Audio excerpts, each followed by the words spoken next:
Hi air sign, Gemini, Libra, and Aquarius. This is your Gem in your Tarot reader. So air sign, alamin natin ang sitwasyon na na-encounter or may encounter mo.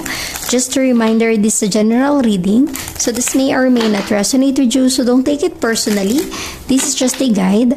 This is also a timeless reading. So kung mapanood mo ito sa ibang panahon at ibang pagkakataon, possible na nakatadhanang mapanood mo ang reading na ito.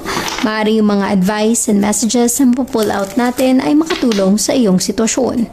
Also, please like, share, comment, and subscribe for more videos. Air sign, Gemini, Libra, and Aquarius, salamat sa pagsuporta at pagsubaybay sa ating channel. Na-appreciate ko lahat ng comments and messages nyo sa ating videos. Air sign, Gemini, Libra, and Aquarius, give me your energy. Air sign. You have the Magician.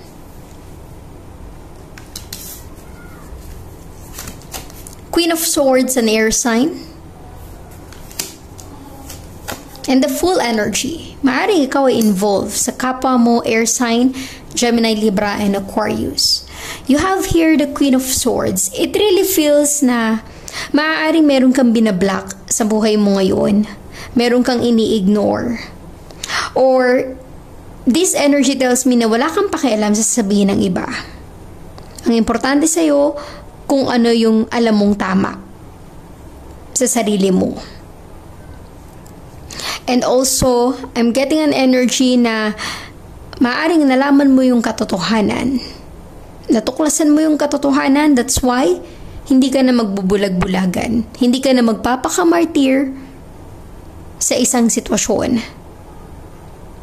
Yung tipong nakuha mo na yung confidence sa sarili.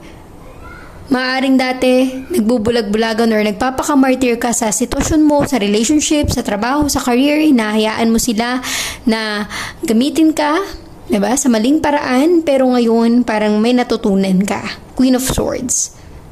Let us clarify that later on. You have the Magician. Manifesting exactly what you want. Praying exactly what you want. You are manifesting. Let us clarify that. And you have the Fool. Taking a leap of faith, going with the flow. However, with the full energy, even though you are taking a leap of faith, you have this dog. This is a warning na kahit na you are going with the flow, at least you have a backup plan. Kailangan may plano ka pa rin sa buhay. Kahit na sabihin natin, you are just taking a leap of faith or going with the flow, dapat alam mo pa rin yung mga plano mo sa buhay para kung ano man yung mangyari, meron kang backup plan. Let us clarify your energy, air sign, Gemini, Libra, and Aquarius. Give me the Queen of Swords for air sign. Give me the Queen of Swords.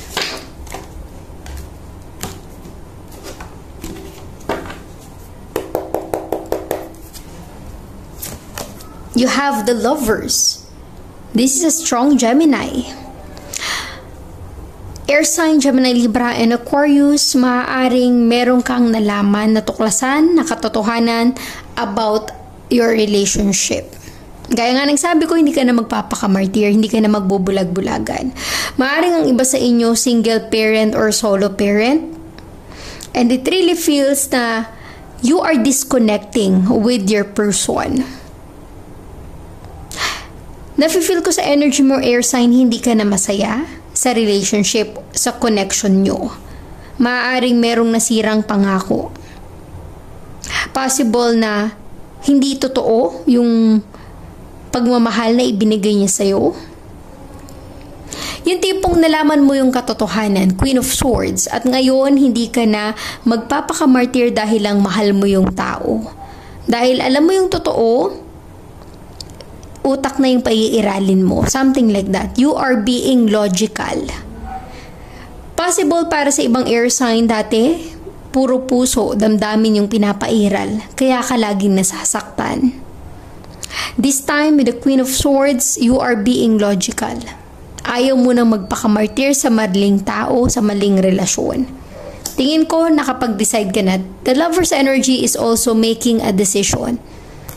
Ano yung pipiliin mo? At nararamdaman ko sa energy mo, air sign, mas pipiliin mo yung maging wise sa sitwasyon, hindi na yung puso ang paiiralin. Let us see the Magician in your energy.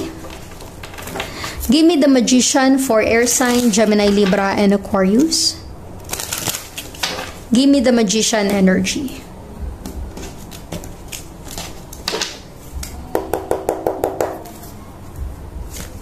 You have Nine of Cups, a water sign. Maaaring ikaw ay involved with a water sign, Cancer, Scorpio, and Pisces. But with the Nine of Cups, air sign, maaaring marami kang pinagkakaabalahan sa ngayon. You are manifesting to have a better life. You are praying for something na mag-work out in your favor. Maaaring ito ay patungkol sa trabaho or sa career mo. Parang ang iba sa inyo air sign nakafocus sa improvement ng buhay, sa improvement ng sarili mo, hindi ka na nakafocus sa love life. Kasi nadala ka na sa relationship, parang ayaw mo na ng relasyon.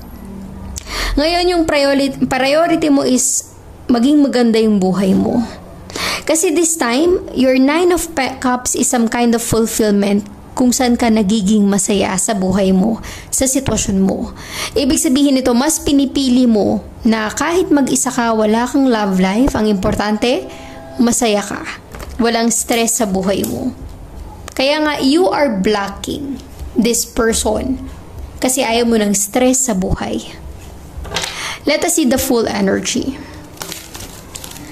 Give me the full energy for air sign, Gemini, Libra, and Aquarius.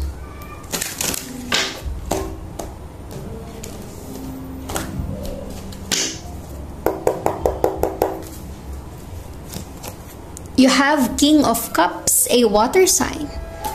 Maaaring ikaw ay involved again with a water sign, Cancer, Scorpio, and Pisces. But air sign, with a King of Cups, it really feels na in the near future. Just take a leap of faith, diba? Just go with the flow, but someday, soon, you will find the right one for you. Maaaring hindi pa sa ngayon, pero sa tamang panahon na tamang pagkakataon, because this energy is in the near future. You are taking a leap of faith. Huwag mong hanapin yung totoong pag-ibig or pagmamahal or yung the right one for you. Kusayang darating sa buhay mo, air sign. Nafe-feel ko na ibibigay yan sa moment na hindi mo ito inaasahan or ini-expect. Because you have the full energy, you are just taking a leap of faith and enjoying your life, having fun. Diba? Hindi ka nakikipag-date, hindi ka naghahanap, wala kang dating app sa iyong cellphone, hindi ka nakikipag-blind date, or ayaw mo magpareto sa iba, pero kusang darating with a King of Cups, this is the right one for you. I'm really getting here that your person na maaaring dumating sa buhay mo with a King of Cups is very stable na. Yung tipong matured enough to handle the relationship. Hindi kagaya ng dati. There's an immaturity sa past person mo. So, I'm really getting here air sign, Gemini, Libra, and Aquarius habang nakafocus ka na may pinagkakaabalahan ka sa buhay mo, unti-unti mong nakakamit yung mga nais mo sa buhay with the Nine of Cups, marami kang nagagawang makabuluhan. Actually, pero hindi mo focus or hindi mo priority yung love life kasi nga, maaring meron kang past relationship na hindi nag-workout. Possible para sa ibang air sign na dala sa pag-ibig. But you have the full. In the near future, air sign, be ready. Kahit hindi mo ito pinagdadasal, inaantay, or hinahangad, darating ito kasi ito yung meant to happen. Let us get more energies for air sign, Gemini, Libra, and Aquarius.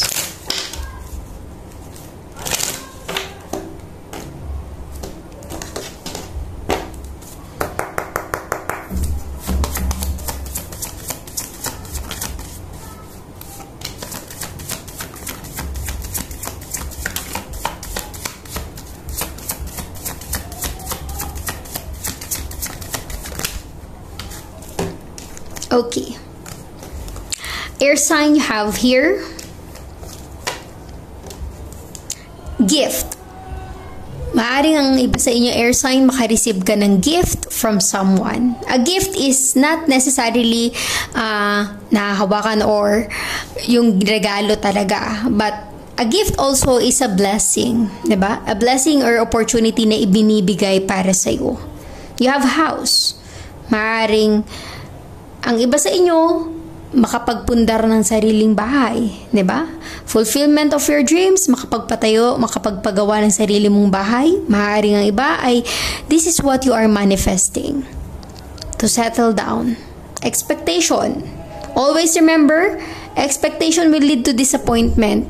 Just take a leap of faith. Despair, may mga panghihinayang sa buhay. Kaya nga siguro hindi na naghahanap ng relationship kasi takot ka ng masaktan. And you have coffin. Laging tandaan, air sign, endings bring new beginnings. Kung hindi nag-workout ang iyong past relationship, hindi mo man ito inaantay, hinahangad, pero kung ito ay meant to be, na dumating sa buhay mo, darating yan. And that is the new beginning for you. That is a gift. Let us get more clarification for air sign, Gemini, Libra, and Aquarius.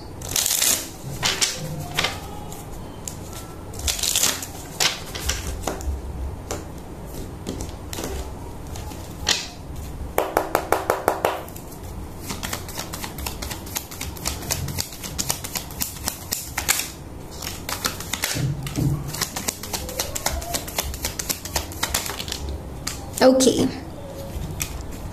Air sign, you have here, 10 of Wands, a fire sign.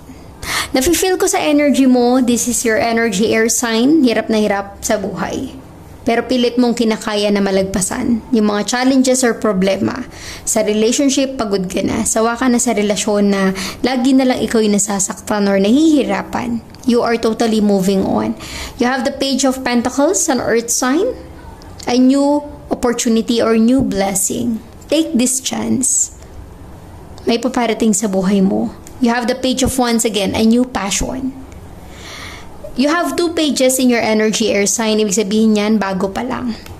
Kung this is something or someone new in your life, kilalanin mo munang mabuti. Diba? Take your time to get to know more this person. You have 3 of Pentacles, an earth sign. There's a possibility na you are connected sa katrabaho mo. There will be a collaboration. And you have 8 of Cups, a water sign. Moving on for you to have a better life. Kumbaga, meron kang tinalikuran para may paparating na opportunity in the near future. Let us get more message for you. Air sign, Gemini, Libra, and Aquarius.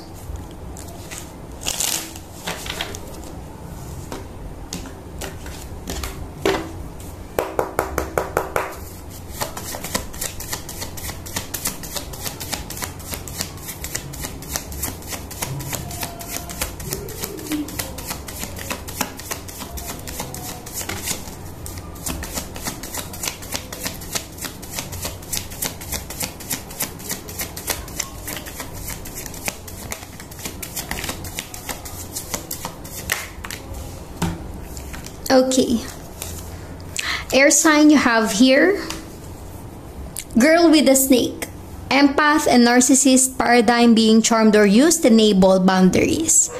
Maaring ang iba sa inyo ay parang ginamit lang. Diba? Hindi ka na magpapakamartir, kaya nga you have the Queen of Swords. You are being wise right now. Hindi na puso ang pinag-iiral mo. Kasi alam mo na yung katotohanan. The butterfly, relationship evolving to the next phase, healing the inner child and growth. Diba? Yung mga problemang pinagdaanan natin sa relationship, sa mga relasyon na hindi nag-work out. There's a breakup, separation. Lahat ng yun, meron kang mapupulot na aral. May mga lesson learned na makukuha. Diba? Healing the inner child and growth.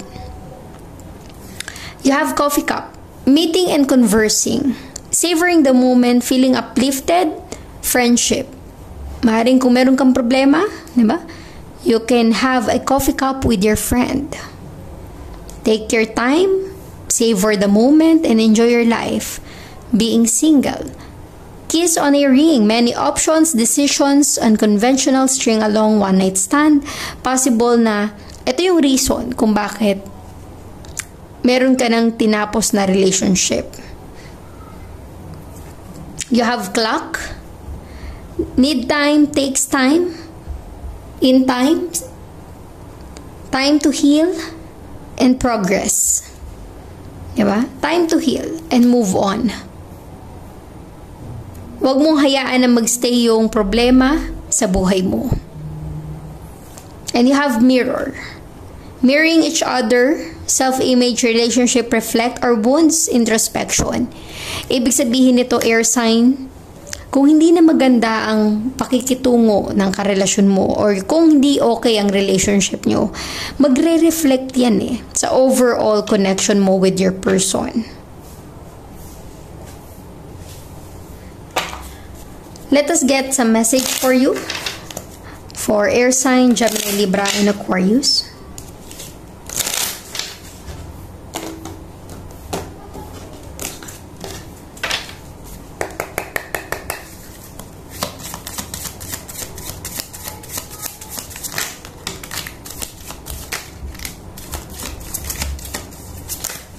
Okay. Air sign you have here. I feel you even though we are apart. I remember every detail of that day. I want to be more than friends. I want you. Someone wants you, air sign. The timing just wasn't right for us. And we need to let each other go. Resonate as it is. It feels like ikaw yung bumibitaw and your person really wants you. Let us get some advice. Angel guide, give me some message advice for air sign, Gemini, Libra, and Aquarius.